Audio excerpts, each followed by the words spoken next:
Merci, monsieur le maître de cérémonie, de m'avoir accordé la parole. Monsieur le directeur du collège 4 Pressoir, mesdames et messieurs les membres du conseil de direction du collège, mesdames et messieurs les membres du corps professoral, chers parents,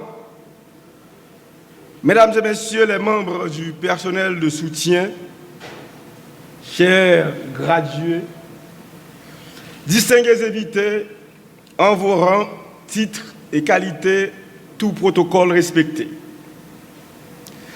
C'est avec une profonde émotion que je me joins à vous pour marquer avec solennité cette cérémonie de graduation de la promotion 2023-2024 du collège 4 Pressoir, baptisé Auroré.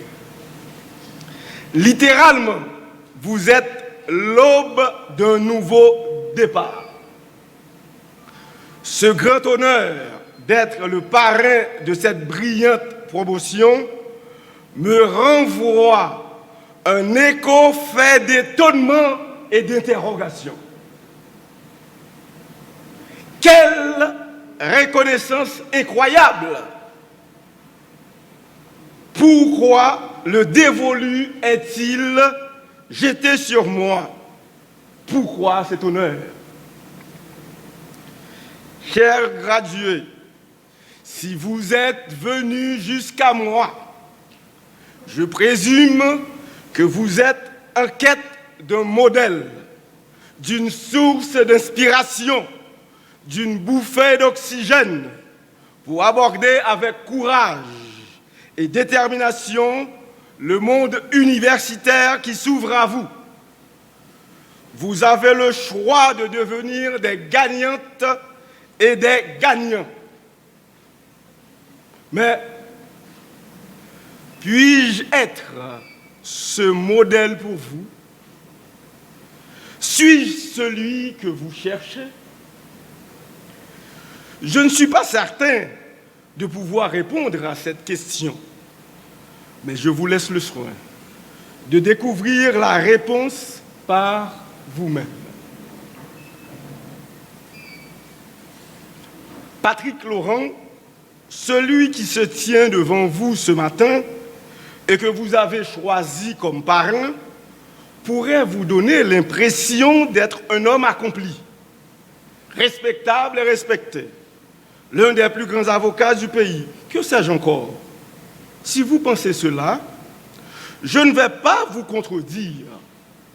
Cependant, je vous dirai que ce parrain, issu d'une humble et modeste famille, celui qui est devant vous, est le fruit de sacrifices, de l'effort, de la persévérance et de la discipline, un véritable produit de l'éducation.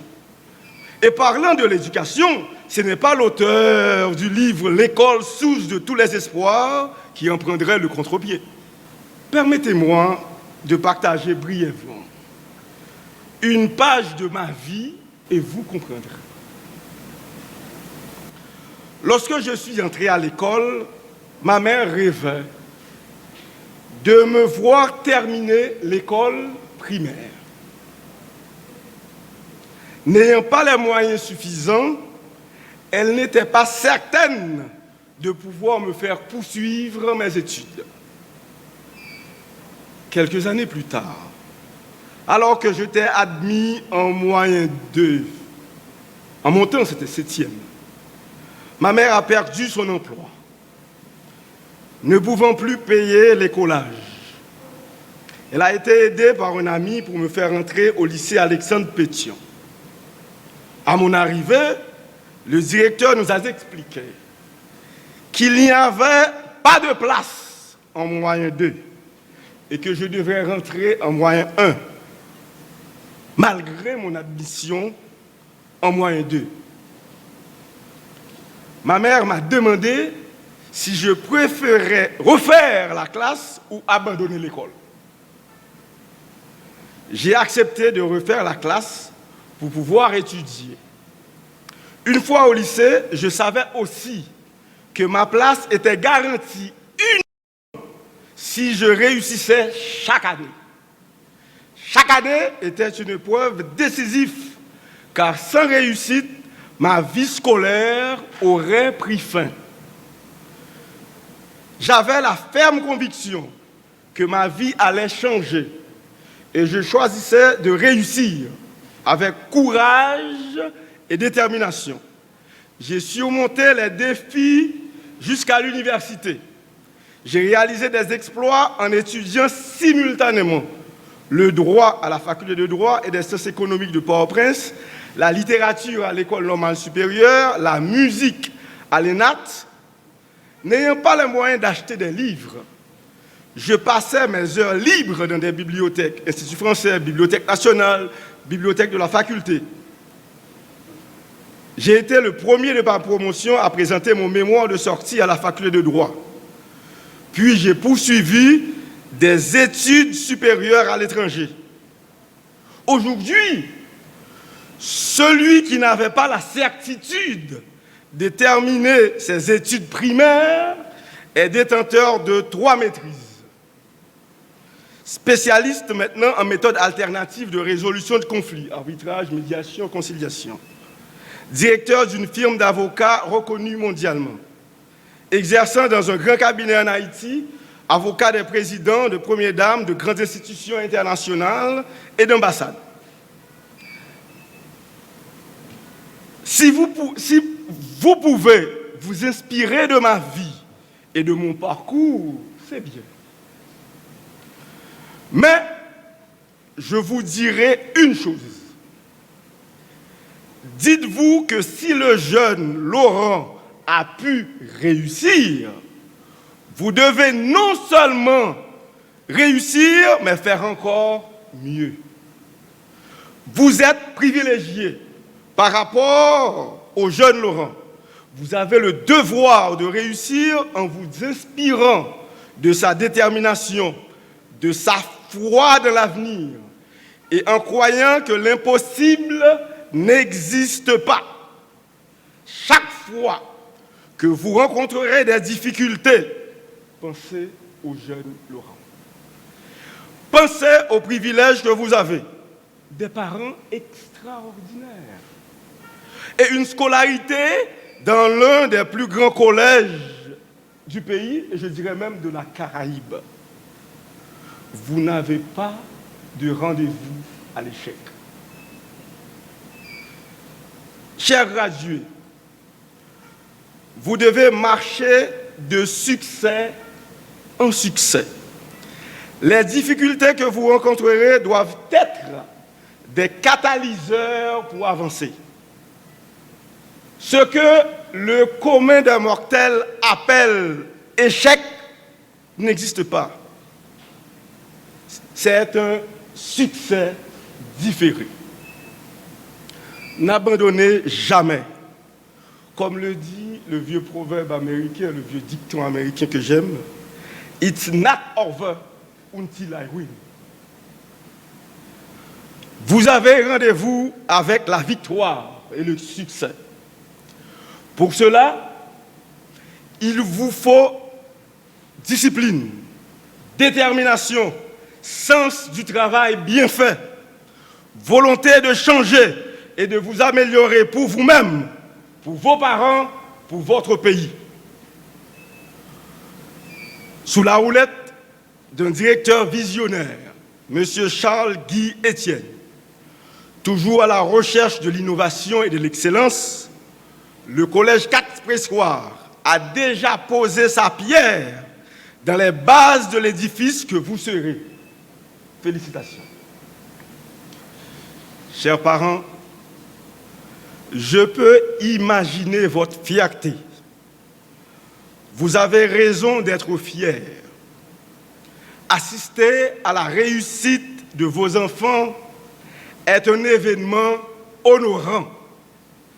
Et vous devez vous enorgueillir et profiter pleinement de ce moment. La réussite de vos enfants témoigne des sacrifices que vous avez consentis, des nuits sans sommeil, des journées de travail acharnées et des inquiétudes incessantes vous assommant quotidiennement dans les rues dangereuses et chaotiques de la région métropolitaine de Port-au-Prince. Bravo, bravo à vous, valeureux parents. Vous avez réussi le pari. Nous savons, et vous le savez, que ce moment de fête n'est qu'une pause, courte, mais joyeuse. Et je dois vous dire que le travail n'est pas fini. Il reste encore du chemin à parcourir avec vos enfants. L'université est un défi à ne pas négliger. Vous devez continuer à les soutenir. La fin des études classiques est un pas dans la bonne direction, mais n'est pas une fin en soi. Chers gradués, je dirais même chers filles, tout en étant fiers de votre parcours jusqu'à présent et de votre école, il est désormais à votre tour de faire la fierté de votre école et de votre génération. L'école a hâte d'entendre parler de vous dans les universités, que ce soit ici ou à l'étranger. En tant qu'Auréens, vous devez briller partout où vous êtes et faire la différence. Vous devez être les porteurs de changement et du renouveau. À ce sujet, le professeur Danléon vous a envoyé un livre. Change-toi toi-même et change ton pays. On va vous remettre un exemplaire après. Profitez de cette journée qui marquera certainement un tournant décisif dans votre vie. Mais sachez qu'il vous reste beaucoup à faire et de nombreux défis à relever. Pensez au jeune Laurent. S'il a pu réussir avec vos atouts et vos soutiens, vous êtes destiné à réussir et faire encore mieux. Profitez de l'horizon qui s'offre à vous et allez résolument à sa conquête. Rendez-vous au sommet. Je vous remercie.